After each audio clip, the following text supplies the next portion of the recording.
Hey guys, Mustached Tom here to review the video game Dynasty Warriors Origins.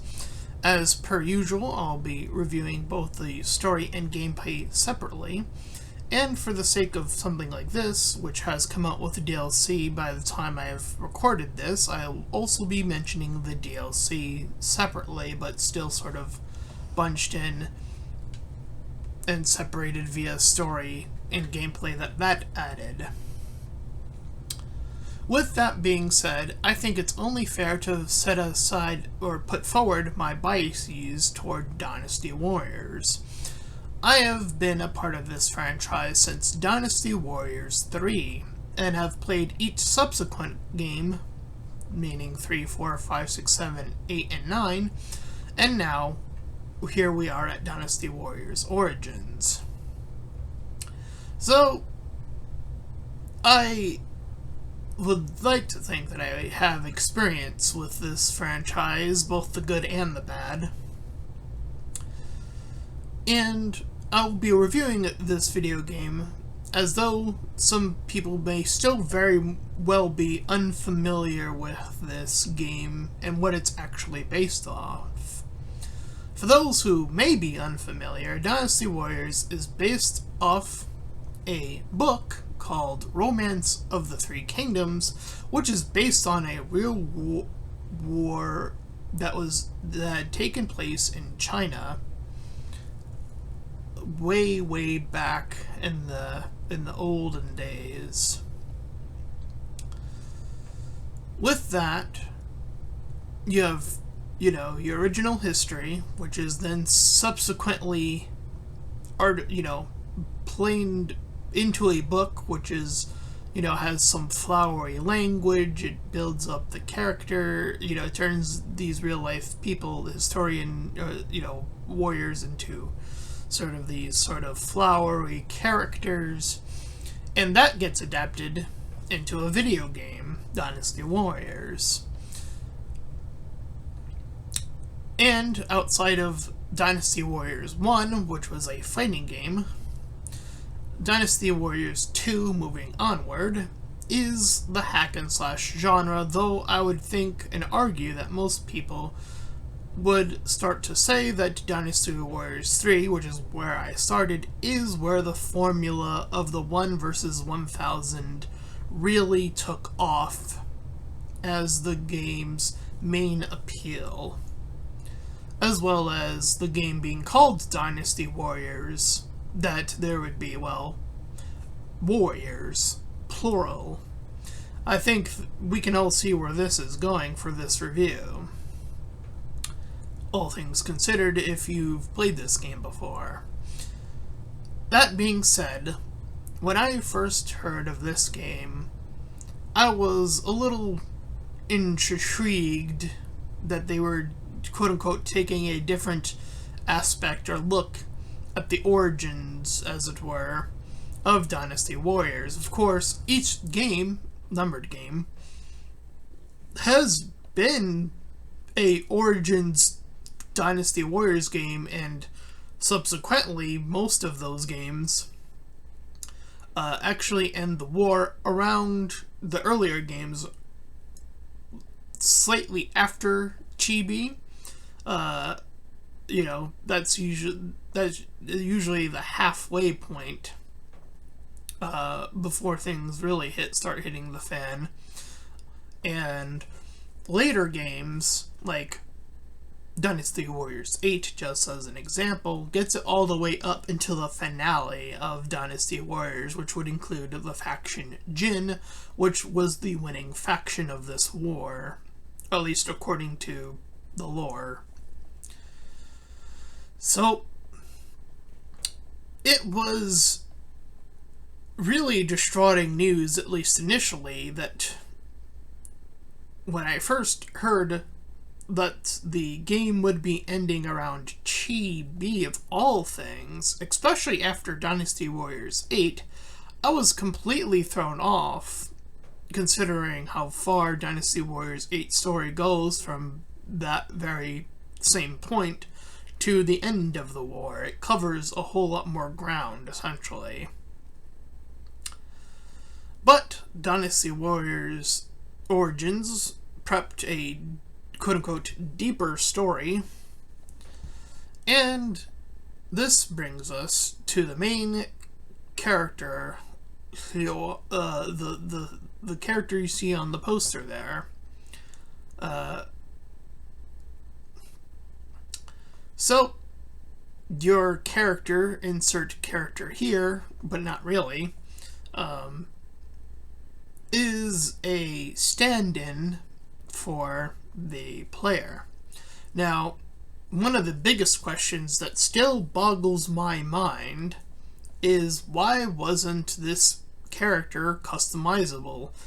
Everything that happens to this character feels like it could have happened to any customizable character because the character doesn't even speak.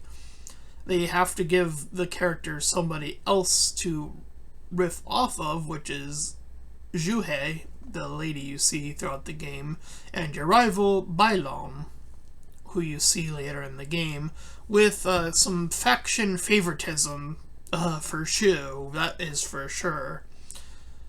But that's a little bit to do with the story, and not as heavy as some of my criticisms for this game. But I digress. In there, you take control of this quote-unquote nameless hero and name them whatever, but they all look the same. Again, not sure why. To this very day, they didn't make a create your own character system for this. Again, everything seems to implement that could have been very easily handled, especially considered all the Empires-based games. So that really baffles me that was their choice. They wanted to give a face to the game, which I find, again, bizarre. It's just a bizarre choice, considering everything that this game is doing. Again, just look at any Empires game. That is what those games did as well, except with more customization. So, them having this created character was a fundamental flaw, I still think, to this very day. The protagonist, as he is, doesn't add really much of anything. You, as the player, get to choose which faction you get to join. That is true. But again, you could have done that as any created character. So, again, every critique of that still stems from the very same choice of making this a faced, named, and unchangeable character. Again, it is just baffling. And so, with that, we dive deeper into the very onset of this war. Now, for as many issues I have with this game's story, and more so in its gameplay, I will say, for this story, I actually really enjoyed what they did with the Yellow Turbans,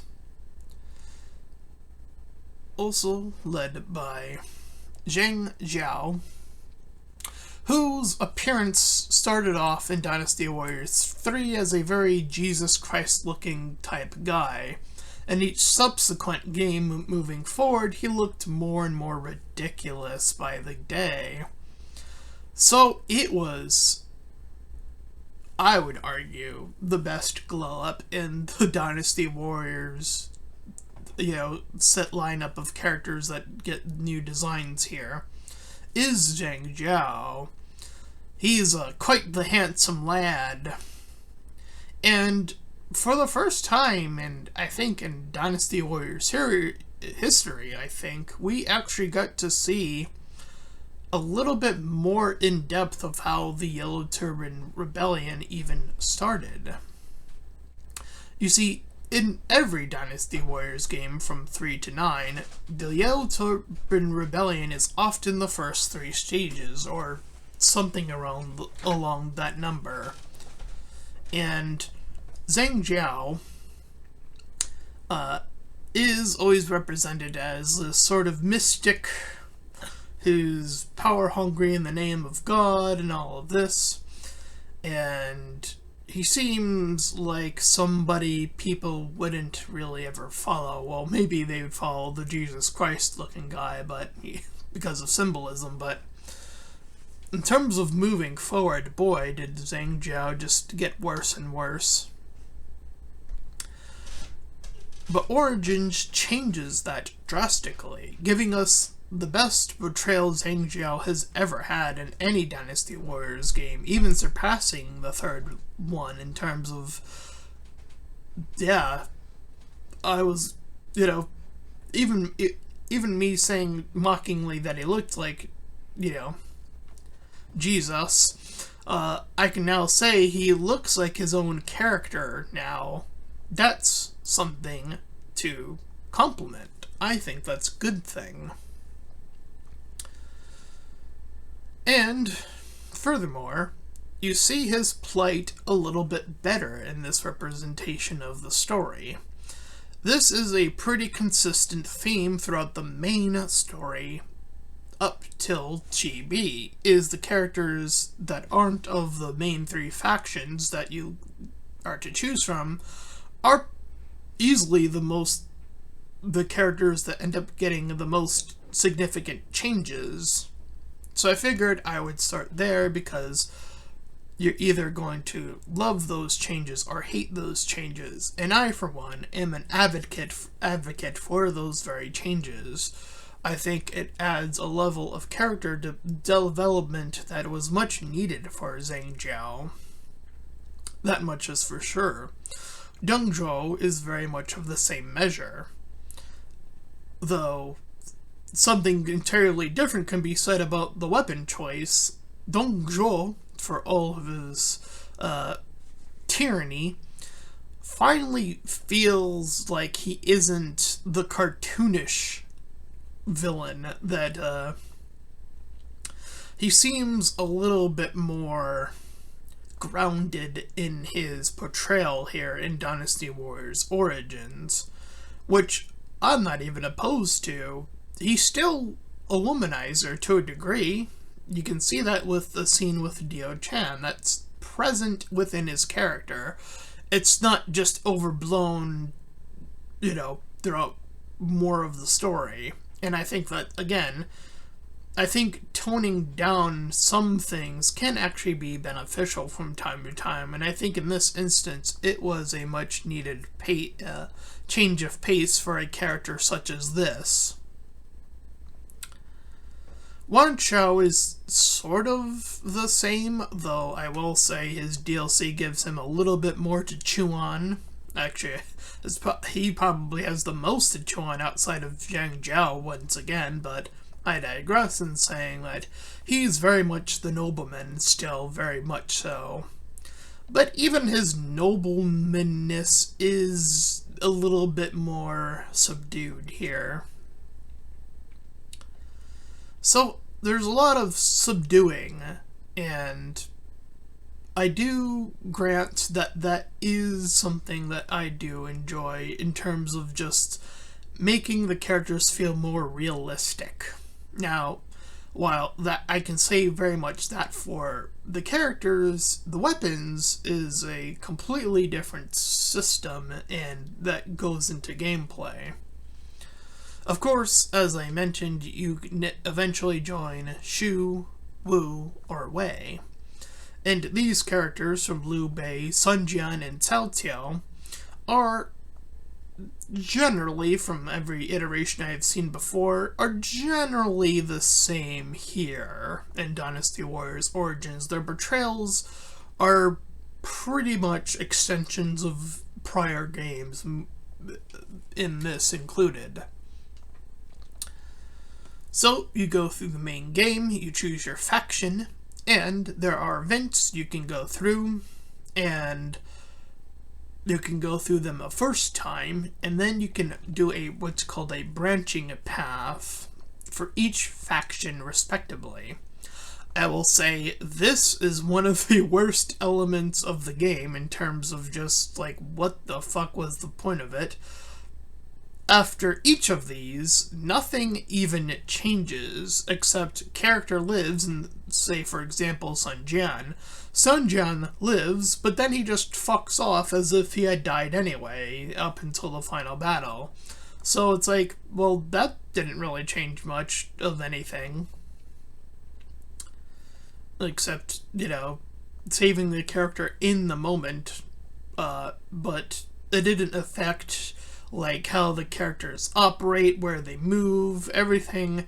The strategies remain the same. So many of these ideas feel like they were poorly constructed at this juncture of the video game in terms of just, like, the branching path.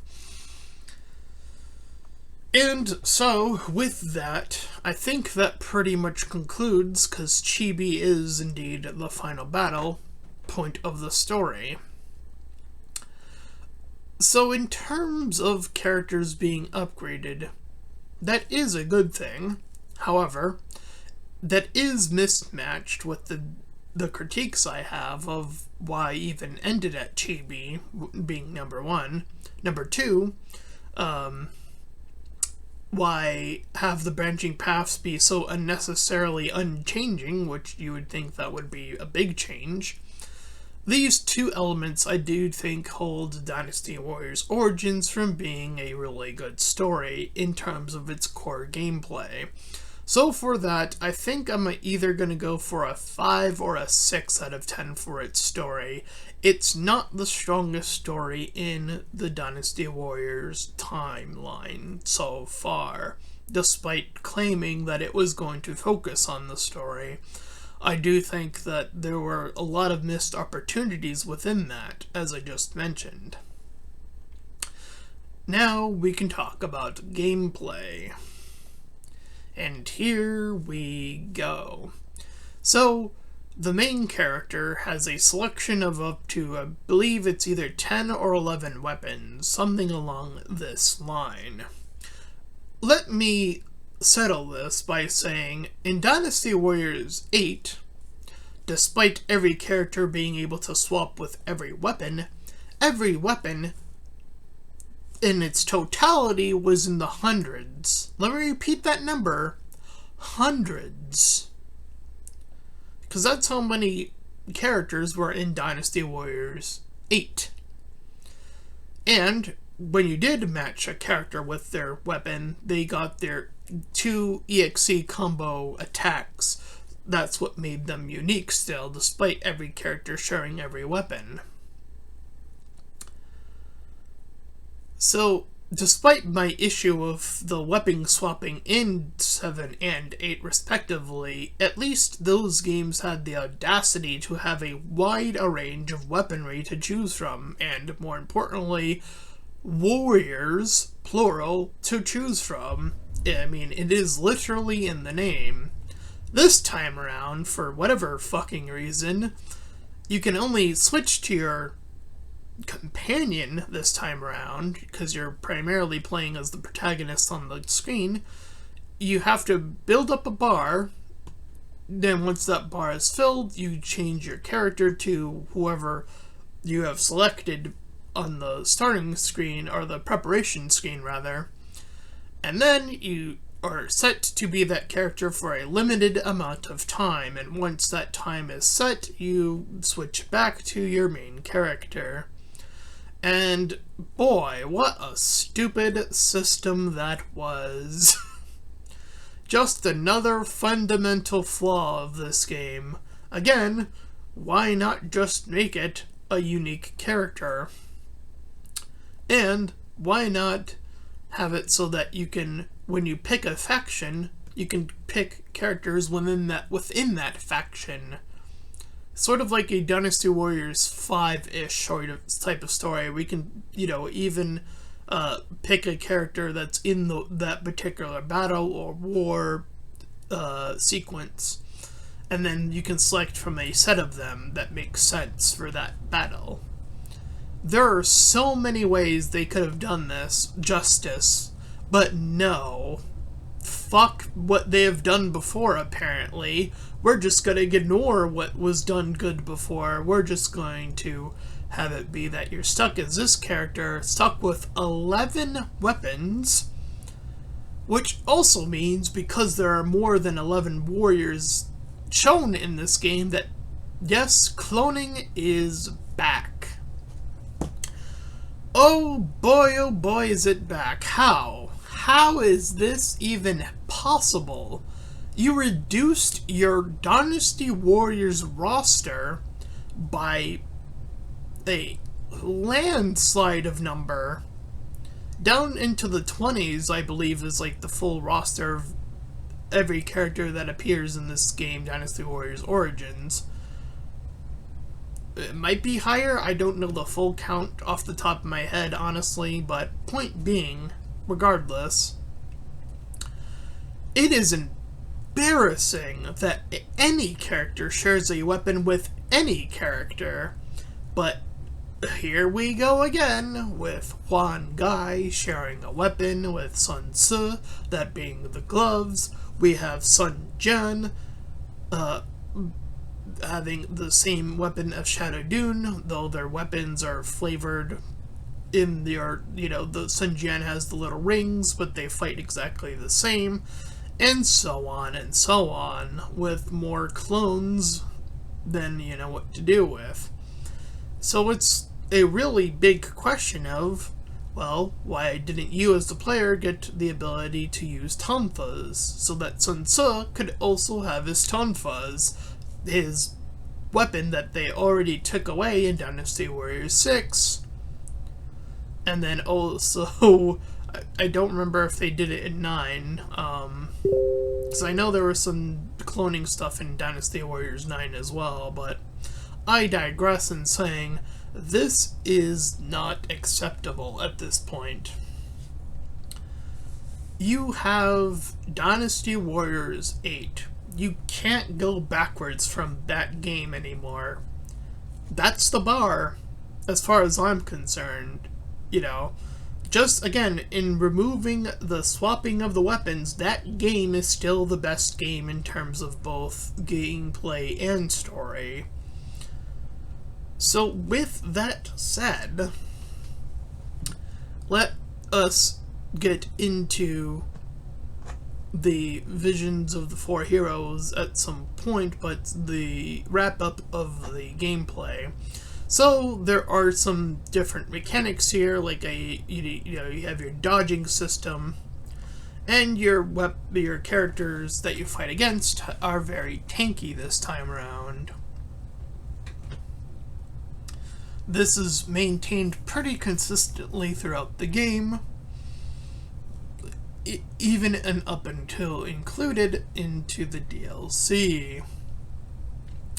So they didn't even improve upon that even that much. With that being said, I think that the new mechanics of being able to, dodge and parry and do all that cool stuff isn't enough to save this game. It's not. It's simply unacceptable is what this is. Again, both its story and gameplay match in score. This is like, in terms of gameplay, it's also a 5 or a 6 out of 10. Whereas Dynasty Warriors 8 is either a 7 or moving upward in terms of a score.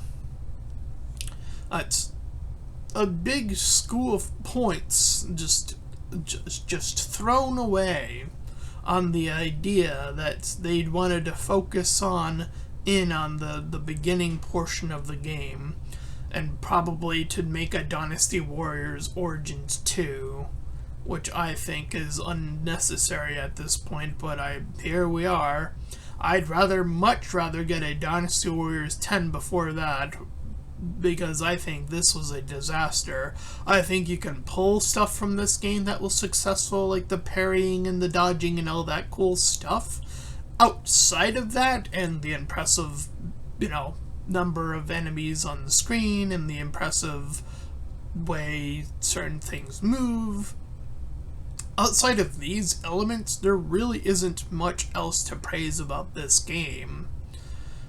And that really is a shame. And visions of the four heroes, now that I've given a score to the gameplay, doesn't add all that much. I was really drastically surprised. They gave Wanqiao, Dongzhuo, Lubu, and Wanqiao, and Zhengzhou, sorry, the four of them, the opportunity to have the protagonist join their faction in these what-if scenarios that take place within a dream. No, that's not a joke. That is what happens. I digress in saying, just as I said, that Wanqiao probably gets the most to chew on, as his faction grows in the most fascinating way, and he is the only one who actually approaches upon you, the character. Outside of that, Zhengzhou is the one you're forced to play with first, and once you do his 3 stages, followed by these smaller battles, which play much more like an Empires game, oddly enough. Once you do that, you're open to choose your faction. I went in order of appearance myself.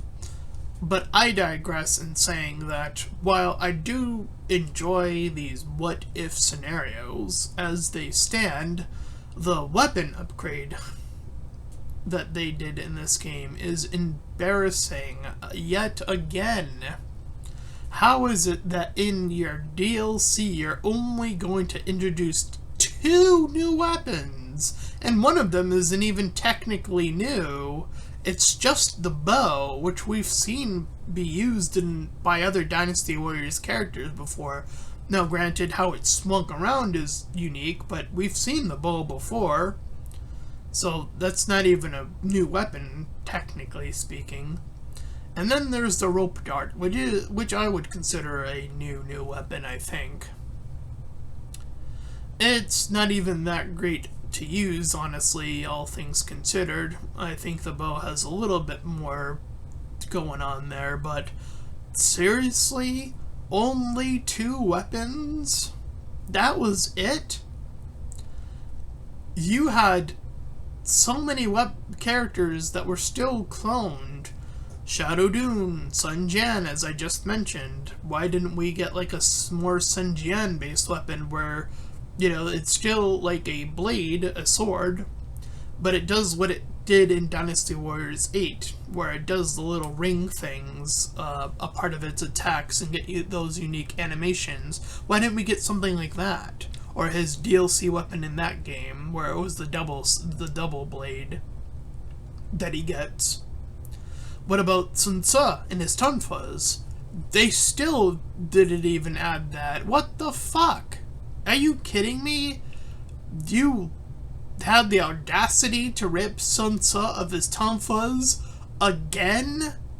And you didn't even bring him back for Origins? That feels like a level of disrespect for my boy Sun Tzu. And then you have, you know, your Gan Ning, your Liu Bei, your Cao Cao. These are all people who use the sword, Guo Jia. That's 4 characters. What is this, Dynasty Warriors 3, where there are like 5 or 6, 7, I forget how many were originally sword users in Dynasty Warriors 3. But it's like, come on, we are past that point. If anything, if the dual swords of Liu Bei and Liu Shun had taught me anything, you can have a weapon that is a sword and have another weapon that is also a sword and have them swing very differently. Sima Zhao is a perfect example of this from Dynasty Warriors 8, where he does the whole surfer board thing, a part of one of his charges. So it is baffling to me that they couldn't even do that much. They couldn't even do that much. That's so embarrassing. It's like you have so much variety just on your lap that it's just ridiculous to think that they would, again, rip weapons away from characters that have been long-standing using certain weapons and not even attempt to make them unique. Because that's the thing, is that you fight these characters depending on which faction you are, and those fights become instantaneously boring once you notice that they share a combo string with another character. The only character now that stands out in that regard is Lu Bu, in the main game anyway. In the DLC, that would be Dio-chan, because she's with Lu Bu and gets the rope dart. She's now the only one. By the PS, she was another sword user. Crazy, I know. So, yeah, this is really, really grating to think about. I mean, the little mock battles are fine. They don't up my score by any significant degree. My bigger complaints are with just how much really, truly they added. I think the 4 factions as they are fine, though. Though, I would say, I think Zhang Jiao probably could have used with probably more unique characters in his campaign that stick with him. That would have been a nice little, bonus for him, I think. Outside of him, you have Deng Zhou, who doesn't get Deng Bai this time around. He doesn't get... Lu Bu and Dio-chan are with him at a time, but then, they do the whole separate thing again. And then he dies. Deng Zhou dies in his own story, his own what if. It's like, So that's a thing that can happen in a what if scenario, I guess, but I thought the whole idea, the whole concept was that this was all about what if that character won. I thought that was the point. So, I don't know. I might actually argue that Deng Zhou's might actually be the worst, even though I've heard other people say that it's the best one, though I would actually argue, because of what I just said, it is the worst. So, Wan Xiao is the most unique. He gets, characters from varying different factions, from Wan Zhou-yun from Shu, and the random character who's revealed as once as Fei Wei, and then later on as Huang Zhong, the guy who uses the bow. And trust me when I say, when that reveal came, I was disappointed in myself that I didn't put 2 and 2 together, that would have been Huang Zhong. He looked way too much like a ranger rather than like himself, so I guess that's what mainly threw me off. His face is very similar, though, so again, I'm a little disappointed that I still didn't figure that out. I digress in saying that this game, in its totality of what it was able to accomplish, isn't that impressive, to be honest. I yearn for a little bit more, and I hope that one day Dynasty Warriors 10 can be that olive branch, that final step. And I've made a video about it before, but here's what I would want for a Dynasty Warriors 10 game. First, you bring the roster of Dynasty Warriors 8, just carry that over to 10. Every character that is in 8 should be in 10, and every character introduced in 9 should probably also be in 10. Makes sense, right? That's step 1. Step 2, don't even think about doing a weapon swap / everyone can use every weapon system. That shit from 7 and 8 was dumb. The EX system was unique, so keep that, because that is a thing that works from that game, Dynasty Warriors 8. From there, you can have your impressive roster with every weapon being unique once again, instead of your clones, which have appeared as a consistent mess. So in Dynasty Warriors 10, you have all of these characters to choose from, you have all these unique weapons, and you have a story that pans from the very beginning to the very end.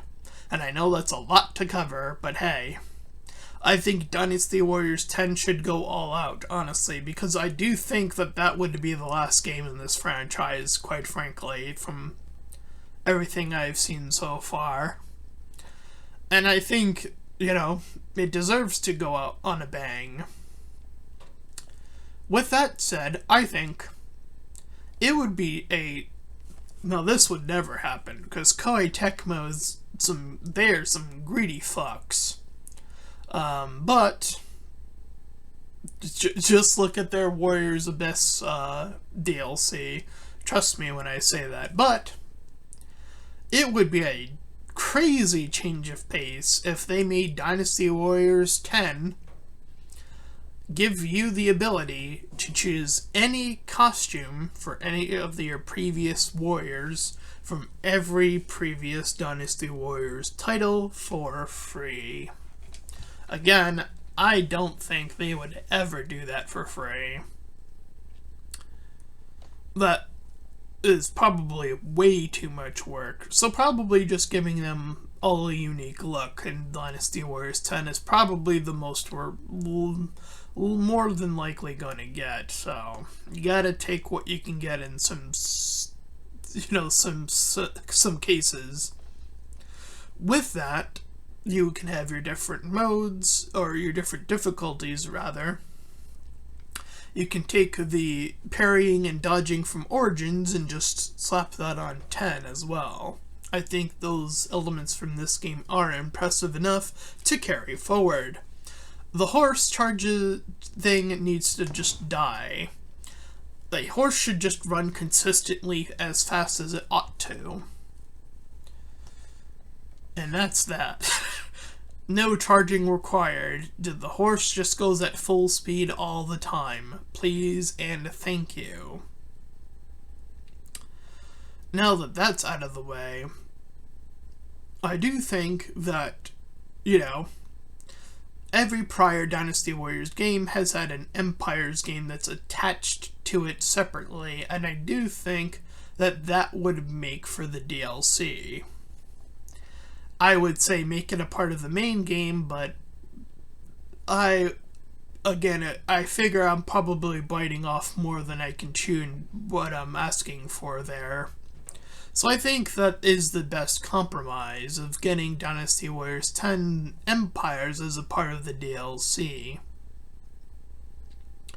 And that can come with the customizable characters and maybe some unique weapons in that case, and you have your various armor sets and your various faces and your various styles of play, if you want to be an evilish character or a more benevolent character or a more savvy character, and all of the stratagems that come along with the Empires type games to all be endowed upon this title in the DLC if they are going to do it. And with that, I think that is everything that I would suspect to see.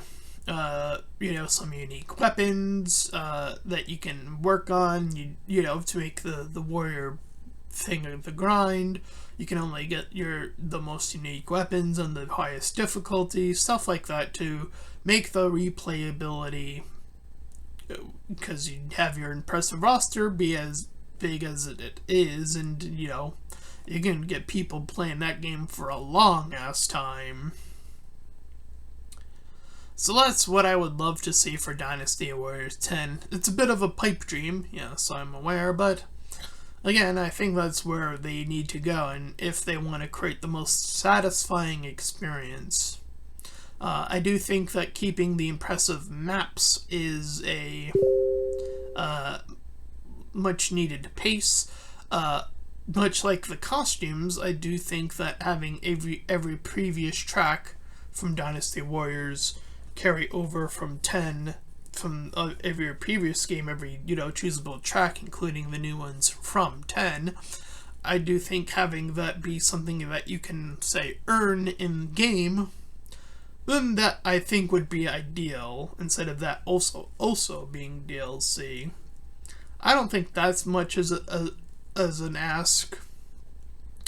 Though, again, knowing Koei Tecmo, it probably actually still is, unfortunately. Considering that you have to pay Dynasty Warriors Origins, even though they eventually gave it to me for free, the music. So I don't know why they wouldn't do it for free on 10 either, so I don't know. Anyway, so in terms of its totality, Dynasty Warriors Origins is a very mid game, I feel, at the end of the day. It is impressive to look at, and parts of it definitely are enjoyable to play.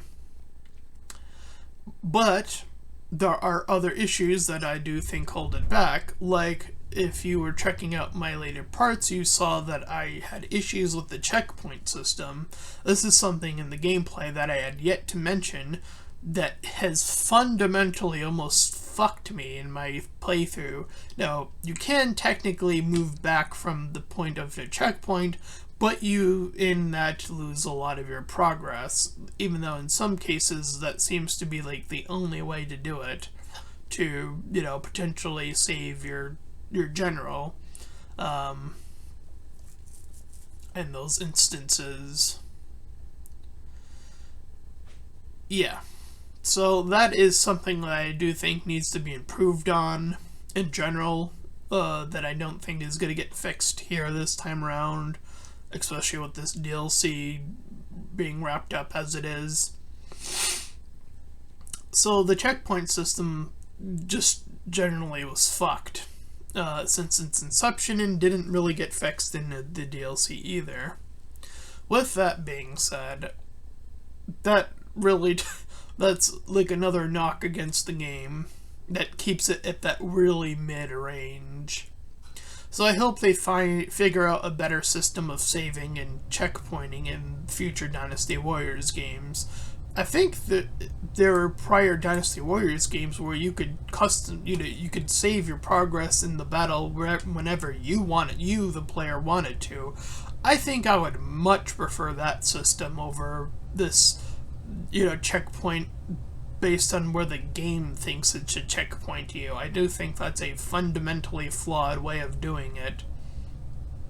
Considering that I almost did get the game to soft lock me at a certain point that you will see if you check out my Let's Play, the later parts of it that's included in the DLC section. With that wraps up about everything I have to say about Dynasty Warriors Origins. Slightly disappointed, slightly satisfied, so I land somewhere in the middle. If you ended up enjoying my review of Dynasty Warriors Origins, then please feel free to like, comment, and subscribe. Also make sure to check out those links in the description. One will head you to my petition about small YouTubers, second to my PayPal, where you can help support me and my channel directly, and third to my Discord server. You can join, collab, shield, do all that cool stuff for free. And until next time, everyone, bye-bye.